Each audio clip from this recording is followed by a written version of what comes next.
ஏதாவது ஃபோட்டோ எடுத்துருக்கலாமோ இப்போ தோணுது. நல்ல 2 காஸ்டியூமில் இருந்தோம் 4 பேரும். ஃபோட்டோ எடுத்திருந்தா ஃபோட்டோ ஃப்ரேம் பண்ணியிருக்கலாம். அதனால என்ன சின்னதோரை, நம்ம அடுத்து ஏதாவது நல்ல காஸ்டியூம் போட்டோம்னா ஃபோட்டோ எடுத்துக்கலாம். இதுக்கு போய் ஃபீல் பண்ணிட்டு இருக்கீங்க, வாங்க போய் சாப்பிட்லாம். சரிம்மா.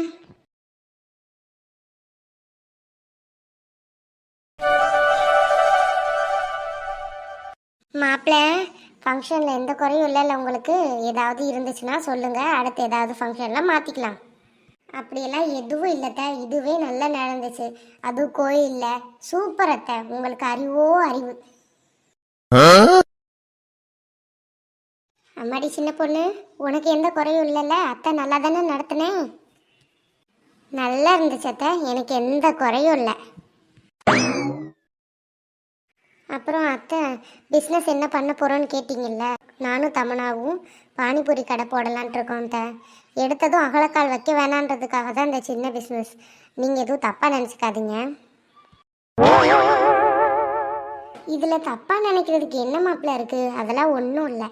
கண்டிப்பாக நீங்கள் ஒரு நாள் என் பொண்ணை நல்லா பார்த்துக்குவீங்க, நல்ல வேலைக்கு போய். அந்த நம்பிக்கை எனக்கு இருக்குது.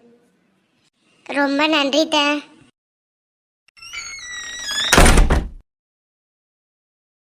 அண்ணே.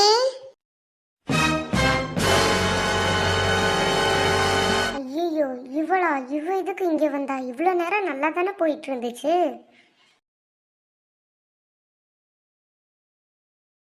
என்னன்னே, உன் தங்கச்சிக்கு கொடுக்குற மரியாதை இதுதானா?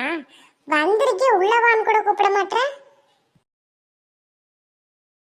ஆனா நீ இவ்வளோ சுயநலமா இருப்பேன்னு நான் நினைச்சு கூட பார்க்கல. ஏவுமா அப்படியெல்லாம் பேசுற? உன் அண்ணனை நீ எப்படி பேசலாமா? நான் அப்படியெல்லாம் பண்ணுவேனா? இதோ இவளுக்காக எங்க மொத்த குடும்பத்தை தூக்கி போட்டுட்டு வந்திருக்க. அப்ப நீ சுயநலவாதி தானே? இல்ல, என் விஜய் சுயநலவாதி இல்ல. அவர் அப்படி பண்ண மாட்டாரு. இங்கிருந்து வெளியே போ.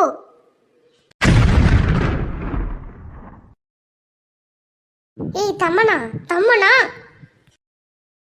அது ஒன்றும் இல்லைம்மா, ஒரு சின்ன கனவு. நான் போய் தூங்குறேன்.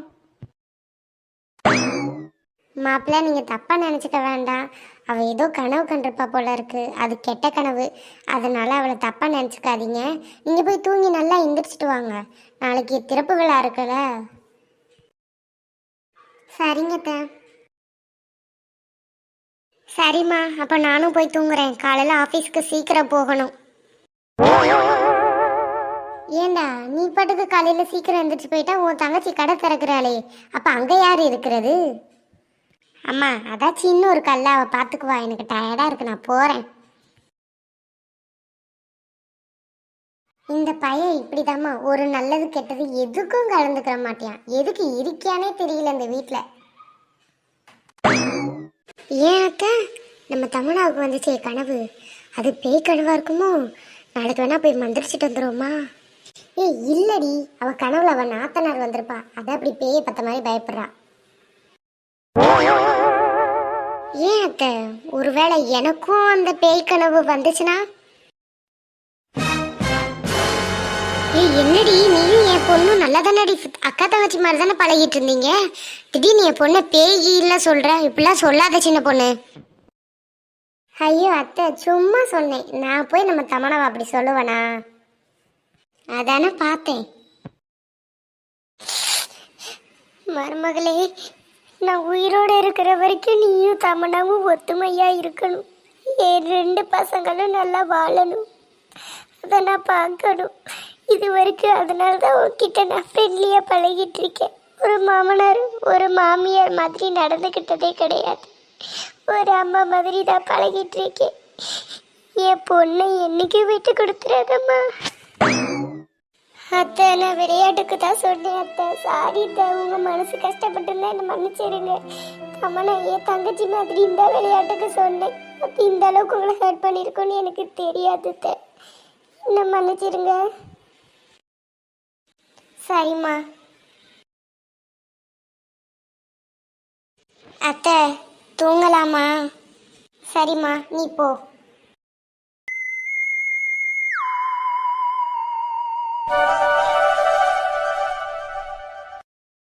சரி மாப்பிள்ள, அப்போ நீங்கள் 2 பேரும் கடையில் இருந்து கடையை பார்த்துக்கோங்க.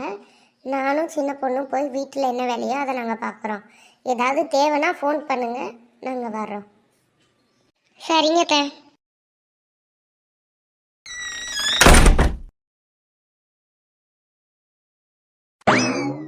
சரி சின்ன பொண்ணு, பாத்திரம் அதிகமாக இருக்குது, உன்னால் விளக்க முடியாது, நானே போய் விளக்கிறேன்.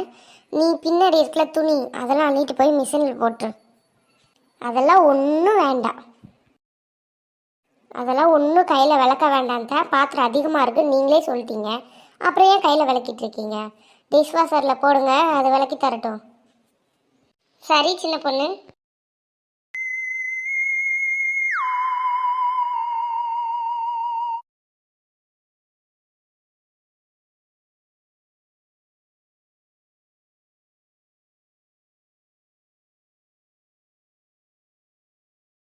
என்னாச்சுமா, இவ்வளோ நேரம் நல்லா தானே இருந்த?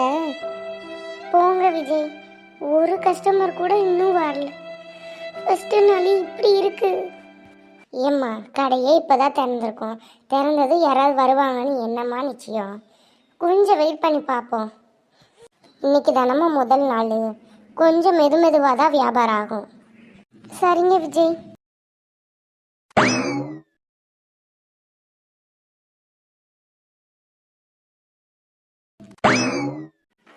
Excuse me mister Vijay. என்ன விஜய் இவ்வளோ ஷாக்காக பார்க்குறீங்க? எனக்கு அப்போவே தெரியும் விஜய், இதோ இவ்வளோ மாதிரி ஒன்றும் இல்லாதவளா கல்யாணம் பண்ணா இந்த மாதிரி நடு ரோட்டில் நிற்பீங்கன்னு எனக்கு அப்போவே தெரியும். அதனால தான் நான் அப்போவே படித்து சொன்னேன், வேண்டாம் விஜய், இவெல்லாம் ஒரு ஆளே கிடையாது, இவ்வளோலாம் கல்யாணம் பண்ணாதீங்கன்னு. அதுக்கு தான் நான் சொன்னேன். என்ன கல்யாணம் பண்ணியிருந்தா என் மொத்த ராஜ்யத்துக்கும் நீங்கள் தான் ராஜகுமாரன்.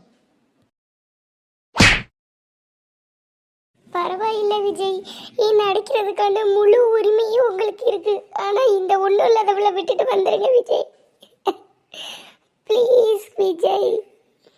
நீயா இங்கிருந்து போயிட்டா உனக்கு நல்லது, இல்லாட்டி மரியாதை கெட்டும், போயிரு. சீ, உன் முகத்தை பார்க்க கூட எனக்கு பிடிக்கல.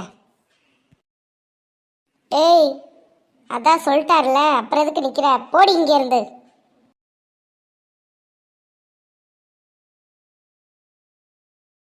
நம்மளை நிம்மதியாகவே வாழ விட மாட்டா. விடுங்க விஜய், அவ தான் போயிட்டால. அத்தை துணியெல்லாம் துவைச்சாச்சு, பாத்திரமும் கழுவியாச்சு. வேற ஏதாவது வேலை இருந்தால் சொல்லுங்க, அதையும் முடிச்சிடலாம். வீடு பெருக்கிட்டியாம்மா? எல்லாம் முடிஞ்சு தான், நீங்கள் சொல்லவே தேவையில்லை. அப்போ அவ்வளோதான் சின்ன பொண்ணு, நீ போய் உட்காரு, நான் டீ போட்டுட்டு வரேன், 2 பேர் குடிக்கலாம். நான் போடுறேன் தான், நீங்கள் போங்க. இல்லை பரவாயில்ல, நீ போ.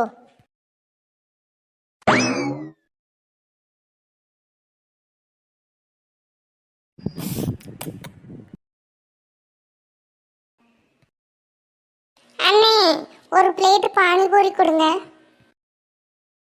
இதோ தரேன்ப்பா, போய் உட்காரு போ.